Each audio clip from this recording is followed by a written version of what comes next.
One of the most common questions you see on forums is new riders or people trying to get into the sport asking, what beginner sport bike should I buy? And the answer is not a Gixxer 1000. If you've settled on an entry-level sport bike, something 500cc or less, sporty ergonomics, a fairing, you still have a lot of really great options, but how do you decide from there? I've had the privilege to ride just about everything in that market. More than one occasion, I've worked on plenty of them. I've ridden them longer distances. I've ridden them on track. It depends on what you're looking for. Of course, it's always a depends, but if you're looking for a real sport bike feeling in terms of engine noise and the excitement and genuine performance on track, I think my favorite is the Ninja 400 and 500.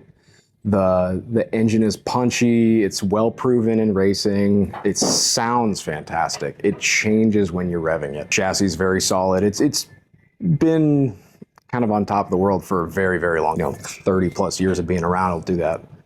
If you want a more like hardcore sport bike option at the expense of some of the great engine that you get with the Kawasaki, the KTM RC390 is a pretty fantastic option. It has a much more dedicated riding position where you're like feet up, hands down.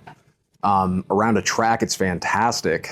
The engine being a single that's kind of outdated at this point, it leaves a little bit to be desired, but makes up for with being pretty lightweight, and some people like the look of it. From there, the R3, it could use a little bit more in both chassis and engine, but it does have that 270-degree crank, which makes it sound nice and V-twin-like. But if you're looking for that sound, the CF Moto has their 450 Super Sport. It has the same kind of crank interval, but more power, racier ergonomics, a really nice TFT dash, and it's kind of latest and greatest.